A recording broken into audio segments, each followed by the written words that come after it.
उत्तर प्रदेश में मेरे श्रोताओं ऐसे ऐसे नौजवान भाई हुए हैं जिन्होंने अपने देश की खातिर महाराज फांसी के फंदे पर झूल गए, लेकिन अपने देश की आन नीचे नहीं होने। अरे खैर छोड़ो, इनकी बात छोड़ो। घूंघट की ओट में चलने वाली ये देवियां भी किसी से कम नहीं है। देखो झांसी की रानी खूब लड़ी मर्दानी, वह तो झांसी वाली रानी थी और दूर भरंगी की करने की सबने मन में ठानी थी। अरे छोड़ो, ये भी जो देवियां ये भी किसी से कम नहीं है। ये अपना भारत देश किसी से कम नहीं है। विद्वान कहता है हम नहीं कहते कि भारत और शान पे मरो है और इज्जत नहीं गई है भारत देश की। ये भारत शान पे मरो है, इज्जत नहीं गई है भारत देश की।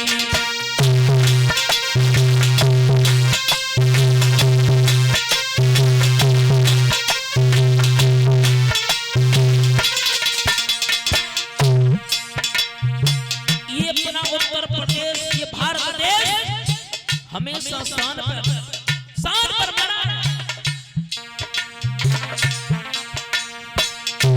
कि भारत शान पे मरो है, इज्जत नहीं गई है भारत देश की।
कहने लगे मेरे बूढ़े बाप एक काम करो। बोले क्या? खेती करने भगत सिंह जब माता पिता से बोला,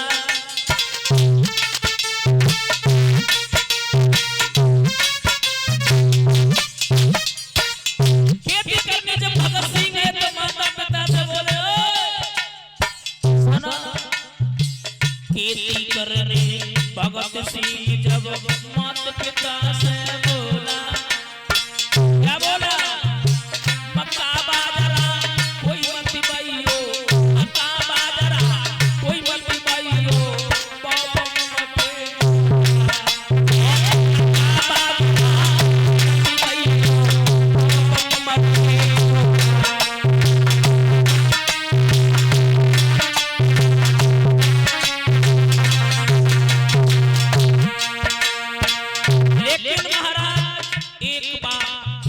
भगत सिंह भी रोए।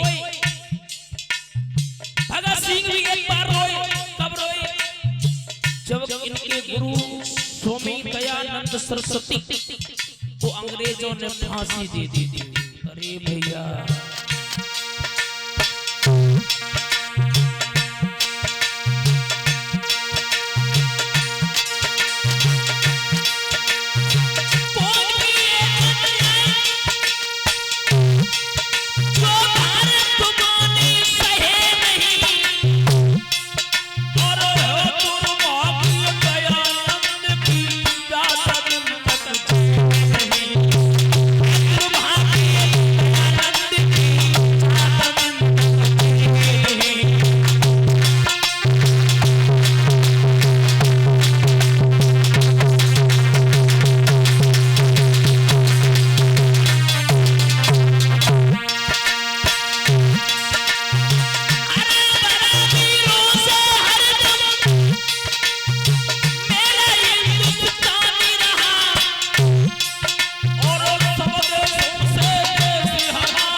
कऊ नेता ने जहर के प्याला पिए नहीं।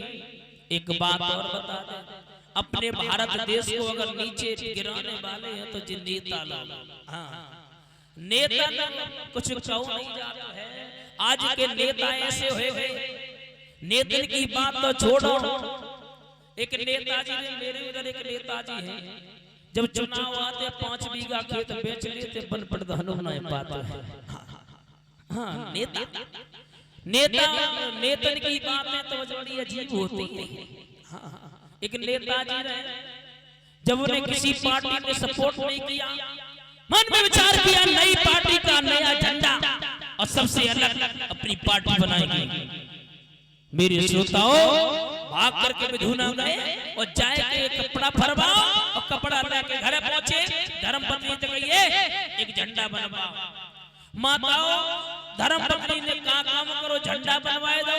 और झंडा बनवाए के माँ को महीना तो सुबह जैसे भाई जिन कपड़ा को उन्होंने झंडा बनवाया, उसी कपड़े का उन्होंने अपना पेटीकोट और बनवाया और दोनों पन्नी खट्टी टंगी थी। सवेरे जल्दी जल्दी में जॉनी नहीं मीटिंग के लिए तैयार है, तब झंडा की वजह पेटीकोट लटकाए लो। अब पहुंच गए मीटिंग में, कहने लगे देखिए हमारे नौजवान साथियों, जिस समय जब मुझे किसी पार्टी ने सपोर्ट नहीं किया, देखो ये झंडा, अरे तुम्हें पता ना है जे आरसीसी किसने डलवाई? हमने जिन्नल हमने। याद रखना, जितने भी गरीब लोग हैं एक बार हमें वोट दे करके तो देखो, मैं गरीबों को ही नहीं रखूंगा। अब महाराज नेताओं को ये अकल नहीं है कि गरीबों को ही नहीं रखूंगा, गरीबी को नहीं, गरीबों को ही नहीं रखूंगा। मेरे कथा के प्रेमी सज्जनों, मंच पर खड़े हो गए। देखिए हमारे नौजवान साथियों, ये झंडा वो देश की आन है, देश की शान है, देश की बात है। और जो इस झंडे के नीचे हो गया वो झंडे का ही रह के। तब तक एक छोटू सा बच्चा खड़ा रहे, बोले नेताजी नेताजी, बोले ये आपका झंडा का सपोर्ट है मगर तुम्हारी बीवी का पेटी। अब चाहिए पता है ऐसे ऐसे नेता हैं, हम तो कहते हैं महाराज पहले के नेतन में आज के नेतन बड़ो अंतर है। वोट को लालच जो है तो श्रोताओं, कम से कम अगर तुम्हारे पान में 1 किलो अगर मिट्टी लगी हो तो चाटा तो चाटवे के लिए तैयार हो जाए। और जैसे ही प्रधान बने, अरे फिर तो बात छोड़ो, फिर तो पूछता हूं ना ये को है, आके कोई मतलब ना। आए महाराज कथा प्रसंग की ओर। कुंदनपुर में एक राजा हुए जिनका नाम है भीष्मक। बड़े न्यायप्रिय राजा है, बड़े न्यायप्रिय राजा है, जिनके यहाँ पर शेर और बकरी एक घाट पर पानी पीते। मेरे श्रोताओं, और राजा ऐसा ही होना चाहिए। जिस राजा के राज्य में शेर और बकरी एक घाट पर पानी न पिए तो वो राजा कहलाने योग्य नहीं है। मेरे श्रोताओं, इनके 5 पुत्र हैं लेकिन कोई पुत्री ने जन्म नहीं लिया। एक समय की बात है, महाराज जब पुत्री ने जन्म लिया तो माताओं इतनी खुशी मनाई गई, इतनी खुशी मनाई गई कि जिसकी कोई सीमा नहीं। 5 पुत्रों ने जन्म लिया तो महाराज ये नहीं जाना कि कौन है, और जब पुत्री ने जन्म लिया तो पूरी एरिया जान गई कि महाराज उनकी कोई संतान हुई। मेरी कथा के प्रेमी सज्जनों, उसी बीच में देवऋषि नारद का पदार्पण हुआ। देवऋषि नारद का जब पदार्पण हुआ है मेरी कथा के प्रेमी सज्जनों, उसी समय देवऋषि नारद को देखा। आइए महाराज, नमो नमो निरंजनम, नमस्कार गुरुदेवता, वंदनम सर्वसादा प्राणायाम परंगता। आइए महाराज, आपके चरणों में प्रणाम स्वीकार हो। खुश रहो, बड़े प्रसन्न नजर आ रहे हो आप बाबा जी।